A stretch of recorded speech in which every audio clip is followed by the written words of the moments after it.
విషయంలో ముందు నుండి నేను రేజ్ చేస్తున్న క్వశ్చన్స్ కరెక్ట్ అని ఇప్పుడు రుజువు అయిపోయింది.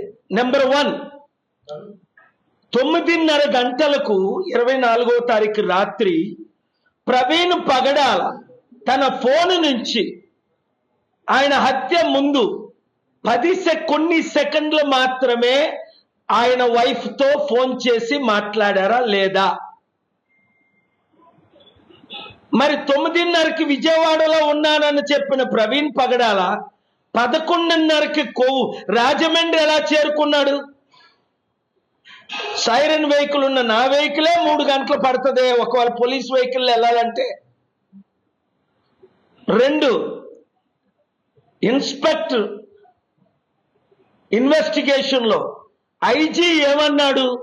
ఈ TV5 మూర్తిగాడు ఈ వీడియోలన్నీ ఐజీ నాకు రిలీజ్ చేశారు అన్నాడు. ఒరే యూజ్లెస్ ఫెలో, నీకు ఐజీఏ రిలీజ్ చేస్తే ఐజీఏ ఎందుకు చెప్పారు? ప్రవీణ్ పగడాల తాగాడని కానీ వైన్ కొన్నాడు, మందు కొన్నాడని కానీ మేము ఫుటేజ్ రిలీజ్ చేయలేదని ఇప్పుడు సూచేసుకో అంటున్నా కదా. నిన్ను కాదు, నీ ఓనర్ TV5 9 కూడా సూచేస్తా, నా శిష్యుడైనప్పటికీ. నువ్వు ఎవరిని భయపెడతావు? నన్ను ఇంటర్వ్యూకి పిలిచి, అందుకే ఏ ఇంటర్వ్యూలు ఇప్పుడు 1-on-1 మరి ఇవ్వట్లా, ప్రెస్ మీట్లు తప్ప. నన్ను నువ్వు ఇంటర్వ్యూకి పిలిచి, సార్ మీరు ప్రపంచ శాంతి దూత, మీరు రావాలి, నేను ఎప్పుడు మీకు గౌరవంగా ఇంటర్వ్యూలు చేస్తానని చెప్పి నాకు హిందూస్కి నువ్వు ఫైట్ పెడతావా? నీ పనికిమాల దొంగ డూప్లికేట్ వీడియోలతో నిన్న 13 సంవత్సరాల నుంచి ఉన్న పెండింగ్ కేసుని నేను పర్సనల్గా ఆర్గ్యూ చేసి సాల్వ్ చేసుకున్నా. ఇప్పటికీ ఒక కేసు ఓడిపోలే. ఒళ్ళు దగ్గర పెట్టుకోండి. ఎవడైనా సరే, ఆడు ముఖ్యమంత్రి అయినా పర్వాలా, ఆడు ప్రధానమంత్రి అయినా పర్వాలా, ఆడు ఓనర్ అయినా పర్వాలా, ఆడు మాఫియా గ్యాంగ్ అయినా పర్వాలా, ఆడు 1,00,000 కోట్ల ఆస్తిపరుడైనా పర్వాలా, నా పవర్స్ నాకున్నాయి, నా ఫండమెంటల్ రైట్స్ నాకున్నాయి, నా దేవుడు నాకున్నాడు.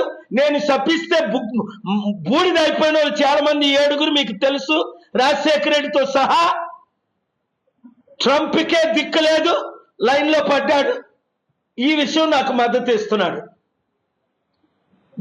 ప్రవీణ్ పగడాలని బ్యాడ్ నేమ్ చేసి ఆడు తాగేశాడు, ఆడు పడిపోయాడు, ఆడు మందుగాడు అని మీరు దూషిస్తారా? పేటిఎంలో ఈయన 12-19కి పేమెంట్ చేస్తే 12:24కి ఆయన బయటికి వెళ్ళగొస్తున్నాడు. 12:24కి పేమెంట్ చేయకముందే ఈయన బయటకు వచ్చాడా? ఇదంతా పెద్ద కల్పితమని అర్థమైపోయింది. చంద్రబాబు నాయుడు గారికి నా పవర్స్ తెలుసు కనుక, నిన్న కాక మొన్న కేబినెట్ లో మీటింగ్ పెట్టుకున్నారు కనుక, దోషుల్ని మీరు పోస్ట్ మార్టం రిపోర్ట్ ఎందుకు చేయట్లేదు, బయట పెట్టట్లేదు? మీకు తెలుసు నా దగ్గర ఏ ఎవిడెన్స్ ఉన్నాయో. పోలీసులకి నేను ఇవ్వనది, ఎందుకంటే నా మీద కల్పితం 307 కేసు పెట్టిందే ఒక circle inspector idiot stupid Srinivasarao. 307 అంటే అటెంప్ట్ మర్డర్. నేను లేను, విక్టిమ్ లేడు, డిస్టర్బ్ చేయొద్దాం. We waited for you 10 minutes. Victim లేడు, కత్తులు లేవు, కడారులు లేవు, అటెంప్ట్ మర్డర్, బ్లడ్ నేను లేకుంటేనే అదే అన్నాను జడ్జి గారి ముందు. యువర్ ఆనర్, ఎంత బ్లాక్ బస్టర్ థ్రిల్లర్ మూవీ ఇది. 307 IPC అంటే నేను చంపినట్టు, చంపడానికి ప్రయత్నించినట్టు, అవతల వ్యక్తికి గాయాలు పడినట్టు, అక్కడ కత్తులో కడారులో వాడినట్టు ఫ్యాబ్రికేట్ చేశారు ఒంగోలు స్టూపిడ్ పోలీసులు. అక్కడ డీజీపీ రాముడు గారు, మంచి శ్రీకాంత్ ఎస్పీ గారు న్యాయం చేశారు కాబట్టి నేను క్షమించా. ఏ పోలీసుని క్షమించను.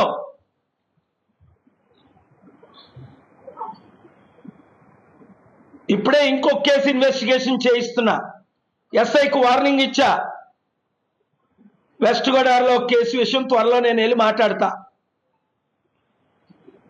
అడ్డగోలుగా చంపేసిన వాళ్ళు వైసీపీ కార్యకర్తలను డబ్బులు తీసుకొని A1ని అరెస్టే చేయలేదట. అందుకేనా మర్డర్లు ఎక్కువైపోయి, నరహత్యలు ఎక్కువైపోయి, మానభంగాలు ఎక్కువైపోయి, ఆత్మహత్యలు ఎక్కువైపోయి, మీ ఇష్టం వచ్చినట్టు చేసుకోవడమేనా? కనుక ప్రవీణ్ పగడాలది హత్య అని చెప్తున్న వాళ్ళందరూ ధైర్యంగా ఉండండి. 7569441275కి మీరుకున్న ఎవిడెన్స్లు ఎక్స్ట్రా పెట్టండి. అది ఎంక్వైరీ చేయిస్తాం, రీపోస్ట్ మార్టం చేయిస్తాం, అవసరమైతే న్యాయం చేయిస్తాం.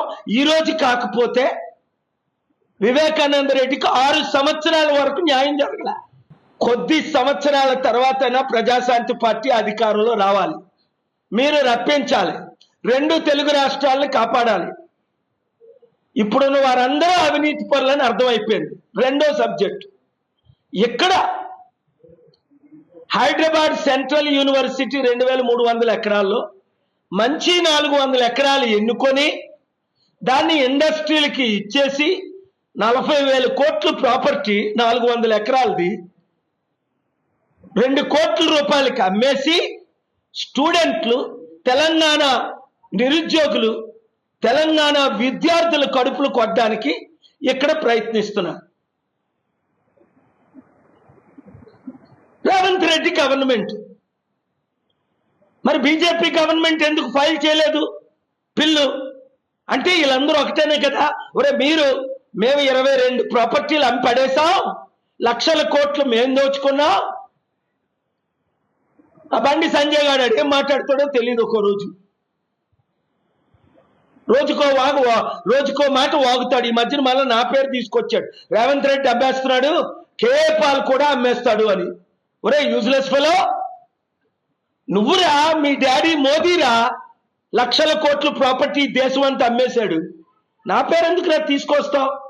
నువ్వు ఒక తమ్ముడు, కాపు తమ్ముడు అని నేను క్షమిస్తే అప్పుడు నిన్ను బీజేపీ ప్రెసిడెంట్ నుంచి పోస్ట్ పీకించలేదా? మీ బీజేపీ ప్రెసిడెంట్ నడ్డా నా శిష్యులు, మీ మోదీ గారు నా శిష్యులు. మరి నువ్వు నాకెందుకు థ్రెటన్ చేస్తావు? నా పేరు ఎందుకు తీసుకొస్తావు? నువ్వు కలిసి పనిచేద్దాం, అవినీతిని ఆపుదామంటే నేను ఎవరితోనైనా కలిసి పనిచేయడానికి రెడీయే. మీరెందుకు ఫైల్ చేయలేదు?